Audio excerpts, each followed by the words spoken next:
the show, and welcome to this edition of the Book Club. It is the social chapter here on the show, and today we are discussing a timely and transfixing mystery called I Have Some Questions for You by Rebecca Makkai. Jess, as our honorary social chapter president, why don't you give us a synopsis? With pride. This book is a part true crime page-turner and part campus coming-of-age story following Bodie Kane. She's a successful film professor and podcaster with a troubling past. Now, that troubling past includes the murder of her boarding school roommate, Thally Keith. Yeah. Though the circumstances surrounding Thally's death and the conviction of the school's athletic trainer are hotly debated online, Bodie is kind of content to forget the past. But when the school invites her back to teach a course, Bodie is drawn back into the case and its apparent flaws. She begins to wonder if back in 1995, she knew something that might have actually had the key to reveal who actually murdered Thalia. So I'm curious to see what you all thought of the book. We're gonna begin by rating the book out of 100 using our literature meter. Lit meter, get it? Each of us will have 20 seconds to talk about our rating. So Cyn, let's start with you. Okay.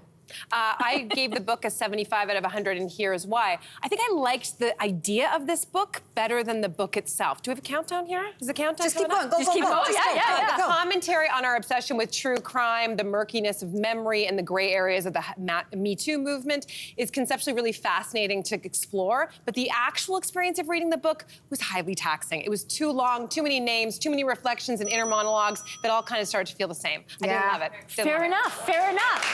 Okay. I gave this book a 78 out of 100, and here's why. Because the plot moves along at a great clip. I loved the murder mystery around who the you in the title was, and I admire how ambitious the book is.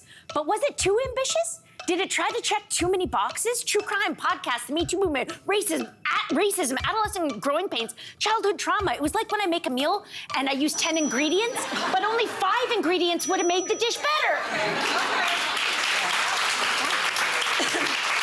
Oh boy, here I go. I gave this book a 55 out of 100. Okay, here's why. I'm gonna go fast. It's a long novel, which I'm willing to endure if the payoff in the end is worth it. Unfortunately, it's not. It begins with all the right elements. Private school, excitement of burgeoning puberty, sex, independence, first loves, friendships, racism, conflict. And then when it comes to murder mystery wrapped up in a true crime podcast, I thought, oh, it's gonna be such a satisfying ending. But all it was a road trip that took me nowhere.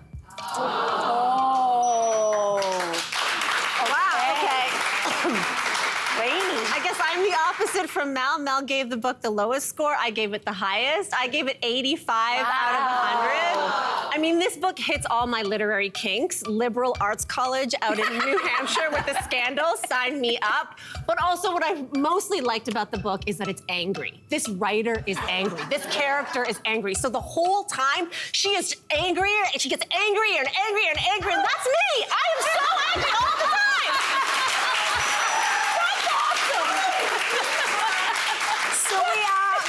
You at home to read along with us. So the average rating for you, our audience at home, that read this book was 60 on our lit meter. I was more aligned with the viewers. I feel you. I feel you. Okay, so obviously the true crime genre is wildly popular. There are so many podcasts, docuseries, internet sleuths even. So why do you think, not for Lainey necessarily, but why do you think it didn't hit the mark for our audience, for some of us? You nailed it. Like, I think it was just, there was too much stuff. I did enjoy at the beginning the sort of references to true crimes that were obliquely referenced, and you were like, oh, I know exactly what murder that's talking about, even if it happened in the United States or in Europe.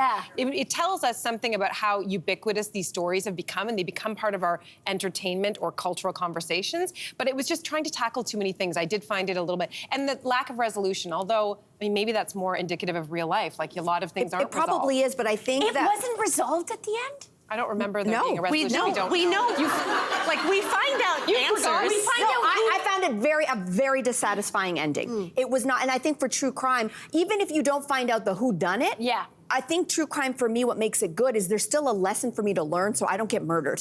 And there was nothing. No, but Mel, did you like how, like, the book is like, I have some questions for you, and it is written I have questions for you, Rebecca.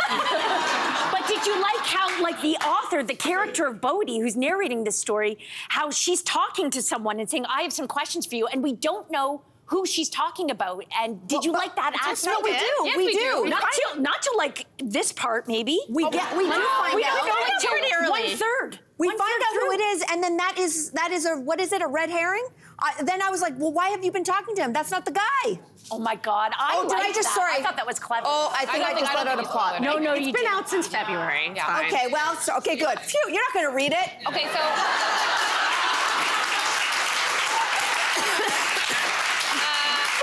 this book is very multi-layered, and it does, as we mentioned, it touches on themes like misogyny, racism, and trauma, topics that obviously are important and timely and need to be handled with care.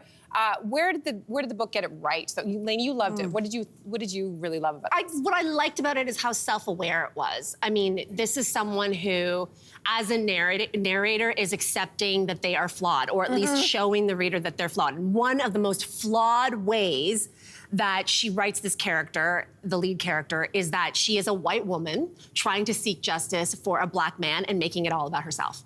Yeah. And she references several people obliquely who do the same thing, and because she's the main character, doesn't know that she's doing it herself. But because she's the writer, and also it's written in I form, I mean, this is, you have to know, but like she's basically calling out the people who are always throwing themselves into solving these mysteries, be it on Reddit forums, among your friends, I know who did it and I'm gonna seek justice, and pointing out how selfish it kind of is. It's not really about the victim now. It's not really about the person who's wrongly incarcerated. It's about you.